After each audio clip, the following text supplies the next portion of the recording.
lagi bersama saya di video pembelajaran fisika bersama Ade Widya. Di video kali ini, saya akan membahas materi interferensi gelombang cahaya. Nah, perhatikan pada gambar. Kamu tentu sering bermain gelembung sabun. Pernahkah kamu melihat gelembung sabun yang tampaknya warna-warni seperti pelangi? Ya. Nah, warna pada gelembung bukan disebabkan oleh pembiasan, tetapi terjadi karena interferensi konstruktif dan destruktif dari sinar yang dipantulkan oleh suatu lapisan tipis. Nah, apa sih itu interferensi? Interferensi itu merupakan paduan dua gelombang atau lebih. Jadi, interferensi cahaya bisa terjadi jika ada dua atau lebih berkas sinar yang bergabung. Jika cahaya tidak berupa berkas sinar, maka interferensinya sulit akan diamati. Nah, di sini interferensi terjadi jika memenuhi dua syarat berikut. Yang pertama, itu adalah dua gelombang cahaya harus koheren. Dalam artian bahwa kedua gelombang yang cahaya itu harus memiliki beda fase yang selalu tetap. Oleh sebab itu, keduanya harus memiliki frekuensi yang sama. Nah, syarat yang kedua itu adalah gelombang cahaya itu harus memiliki amplitudo yang hampir sama. Jadi, kalau sudah memenuhi syarat kedua ini, yang A dan yang B, maka itu bisa dikatakan sumber cahaya itu bisa dikatakan sebagai terjadinya interferensi gelombang.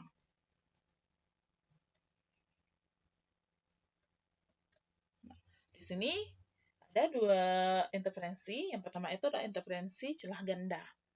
Nah, apa itu? Interferensi cahaya pada celah ganda itu jadi karena adanya beda fase cahaya dari cahaya yang melalui kedua celah tersebut.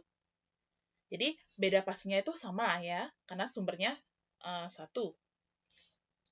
Nah, ketika sebuah sumber cahaya yang sama persis, frekuensinya dan panjang gelombangnya melewati dua buah celah, maka akan terjadi superposisi yang menyebabkan munculnya garis-garis gelap dan terang pada layar. Nah, perhatikan ini pada gambar.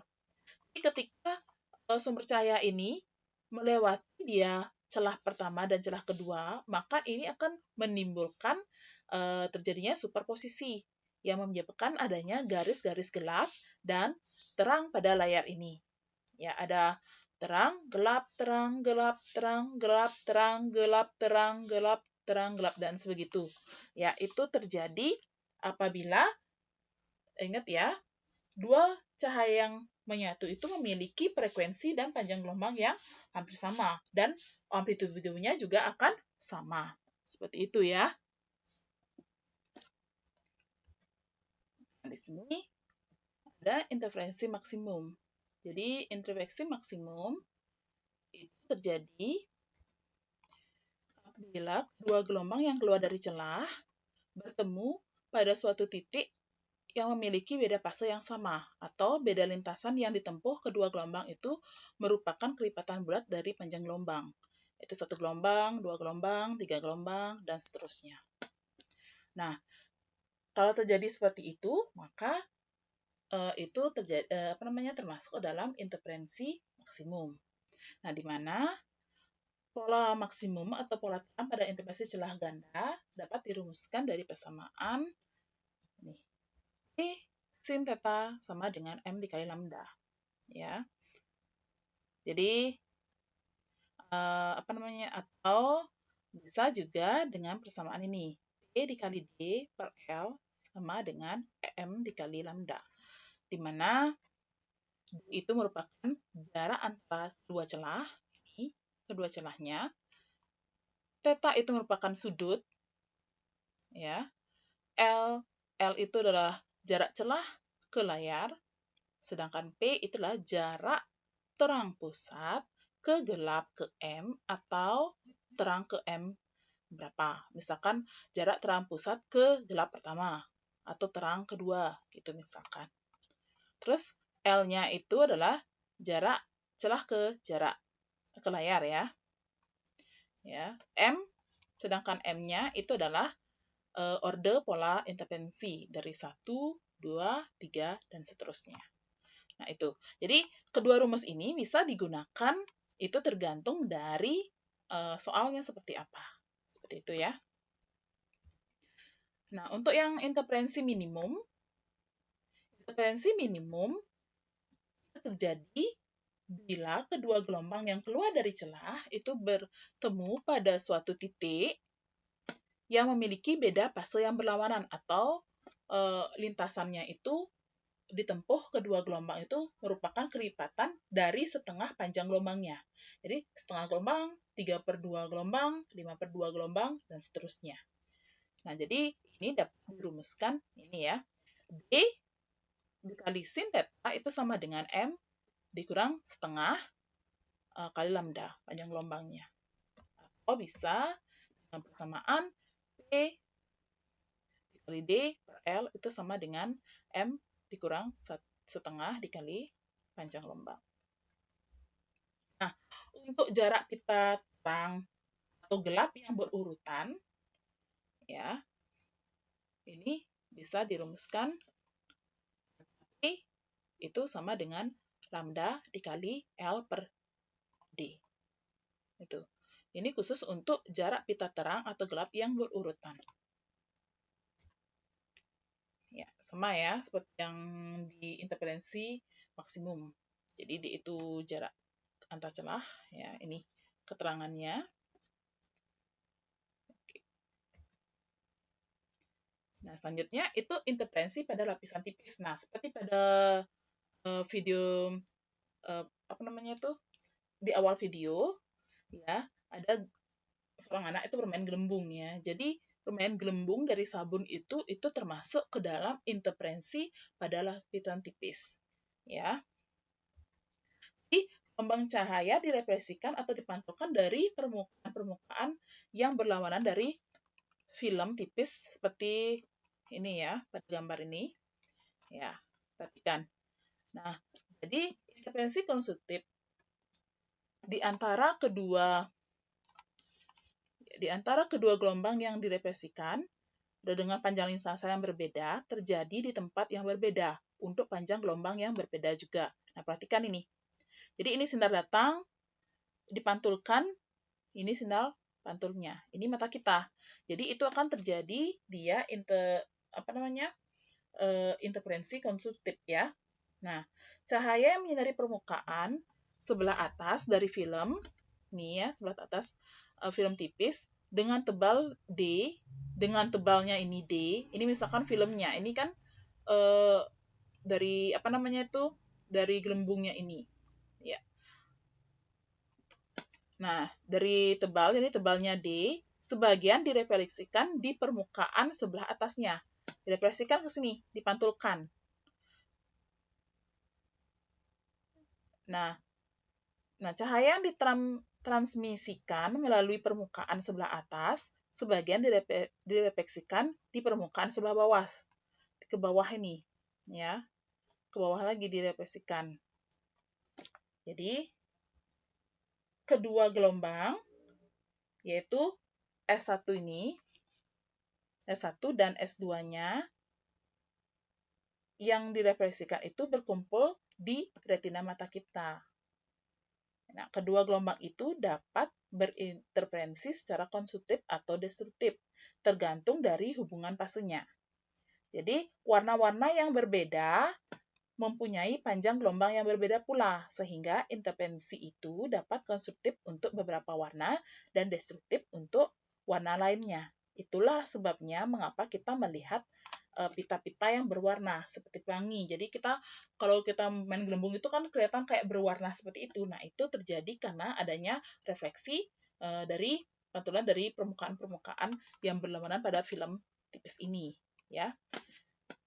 Nah, beda lintasan antara gelombang S1 dan S2 itu dirumuskan itu adalah delta sama dengan S2 dikurangi dengan S1, yaitu N dikali N dikali D, ini D-nya tebalnya, dikali cos R. R itu adalah sudut dari refleksinya, sudut pantulnya ya. Nah, itu. Nah, di sini pada lapisan tipis ada interferensi maksimum. Itu terjadi bila lintasan pada kedua sumber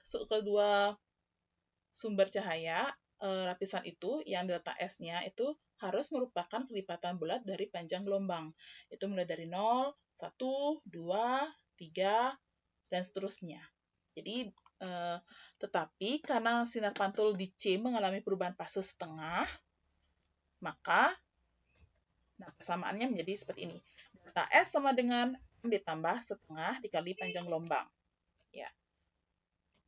Di mana delta S itu sama dengan 2 dikali N dikali D cos R. Ya, sehingga persamaan ini menjadi seperti ini.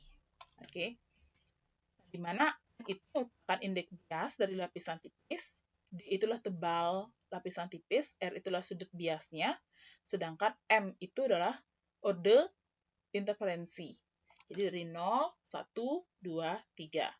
Sedangkan lambda itu adalah panjang gelombang.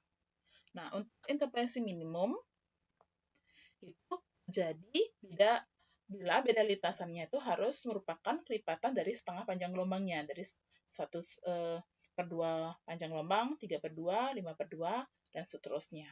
Nah, tetapi karena sinar pantul di C mengalami perubahan fase sebesar setengah, maka persamaannya menjadi delta S sama dengan M dikali lambda, di mana delta S itu sama dengan 2 dikali N dikali D dikali cos R sama dengan M dikali lambda.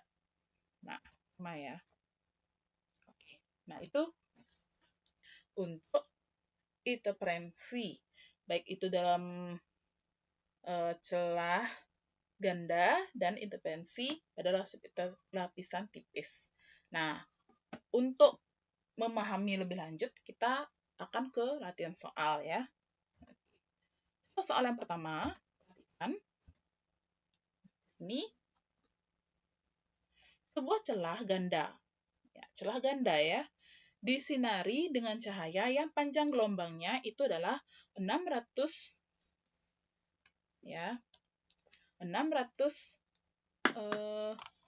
40 nanometer ya. Sebuah layar diletakkan 1,5 meter dari celah. Ya. Jika jarak kedua celah itu adalah 0,24 mm, tentukan jarak kedua pita terang yang berdekatan. Oke. Nah, kita di sini yang diketahui dalam soal, kita perhatikan dulu ya. Yang diketahui dalam soal, itu yang pertama adalah panjang gelombangnya itu adalah sebesar 640 nanometer. Oke, di sini 1 nanometer itu sama dengan 10⁻⁹ meter. Oke, sehingga ini kita ubah dari meter, yaitu jadi 6,4 kali 10⁻⁷. Benar ya? Oke. Nah, sebuah layar diletakkan 1,5 meter dari celah. Berarti layar ke celah. Itu termasuk apa? Ya, L. Itu 1,5 meter. Jika jarak kedua celah. Nah, jarak kedua celah itu adalah D-nya, yaitu 0,24 mm. Ya, kita ubah dulu ke meter. Jadi 2,4 kali 10⁻⁴.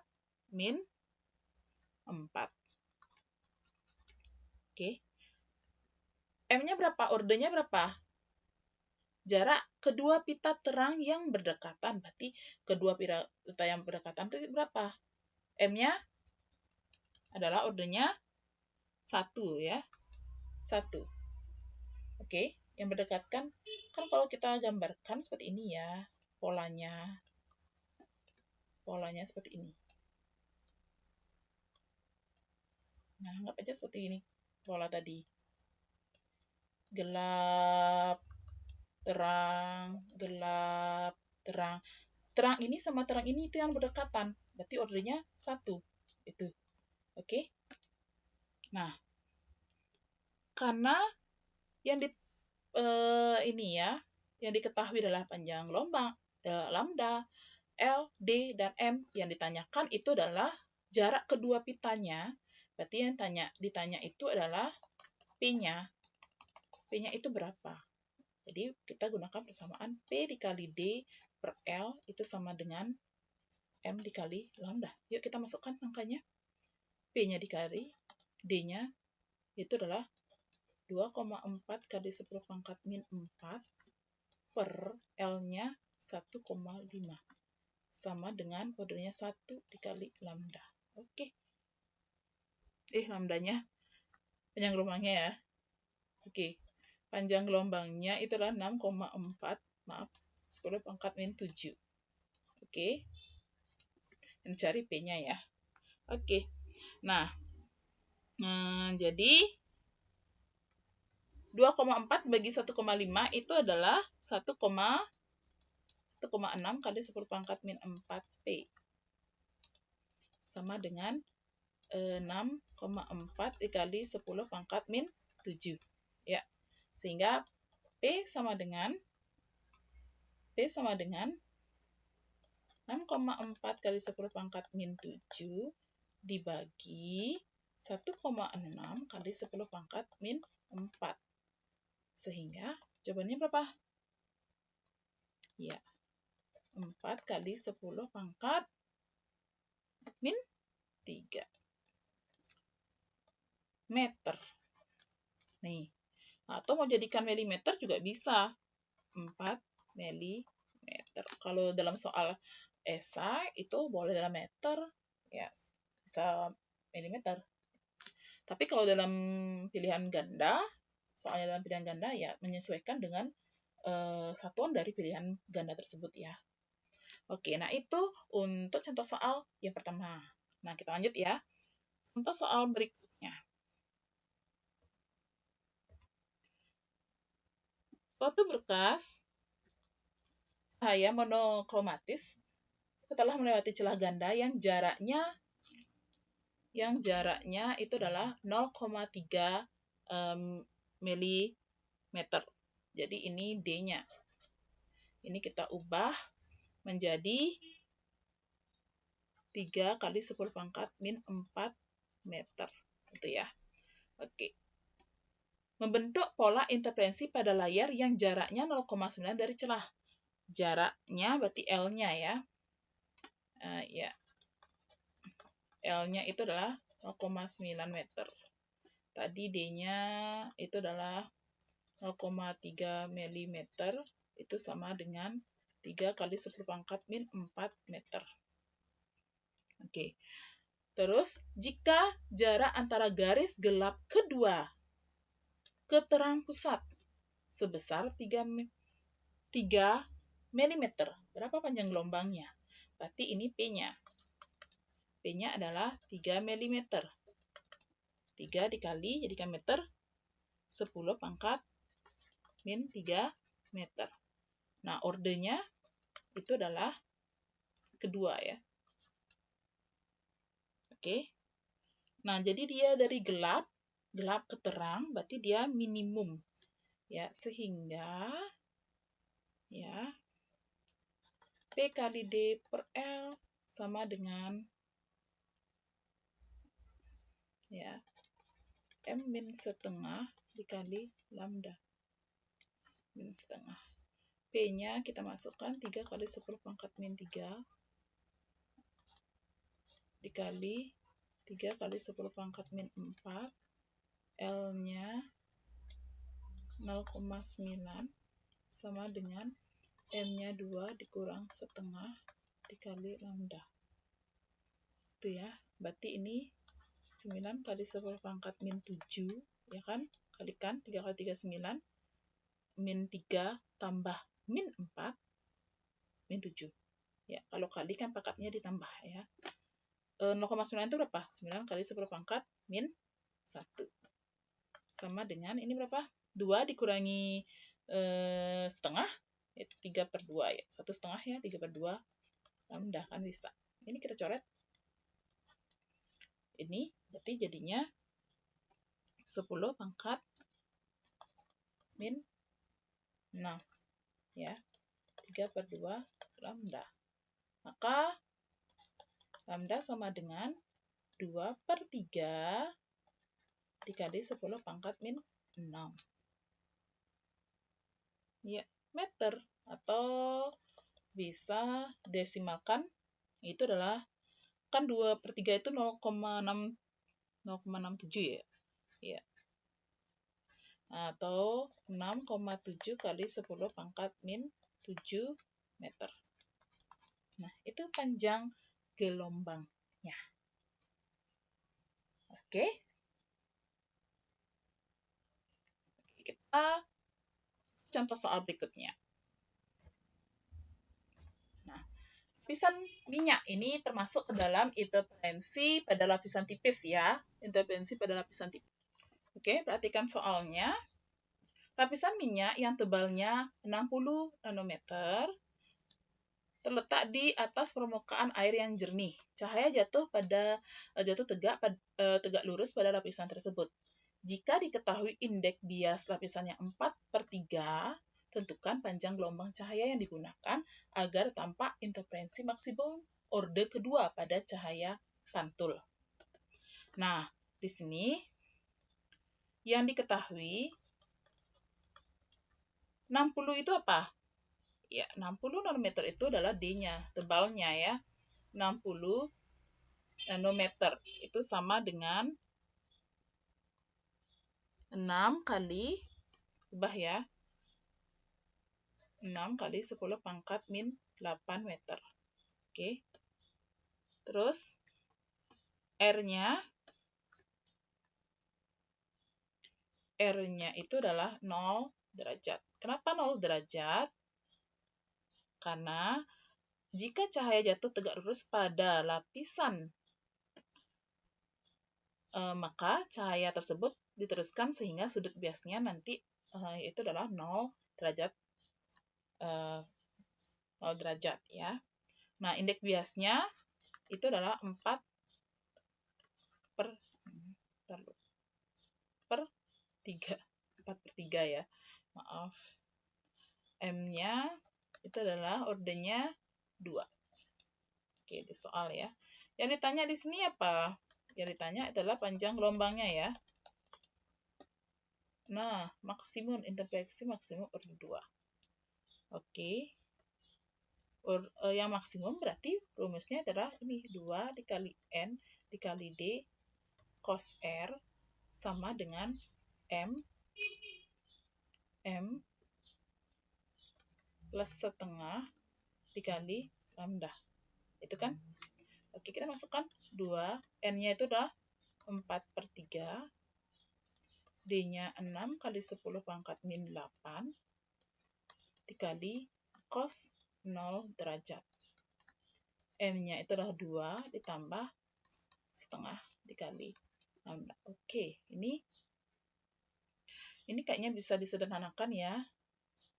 Ini bisa. Ya, ini dapatnya 2 ya. 4, 16 ya. 16 kali 10 pangkat min 8. Cos 0 itu berapa? Iya, 1. 2 tambah setengah, 2,5 ya, atau 5/2 lambda. Dikalikan, berarti 16 kali 2 ya, bagi 5. Jadinya 16 kali 10 pangkat min 8 dikali 2 dibagi 5. Ya. Benar nggak sih? Ya. Oke.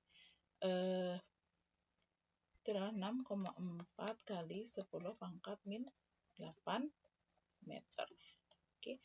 Atau 640 Armstrong. Bisa ya? Ingat 1 Armstrong itu 10 ya, 1 Armstrong sama dengan 10 pangkat min 10 meter. Kalau jadi meter ke Armstrong dikalikan 10 pangkat 10. Oke, nih. Ya, biar lebih jelas. Nih, 6,4 kali 10 pangkat min 8 dikali 10 pangkat 10. Jadinya, dikalikan menjadi, oke, Armstrong. Oke, dipahami? Ya, sekian dulu video saya mengenai interferensi gelombang cahaya. Ya, beserta contoh soalnya. Tonton terus ya video pembelajaran fisika di channel Ade Widya. Ingat ya, jangan lupa di like dan subscribe. Terima kasih.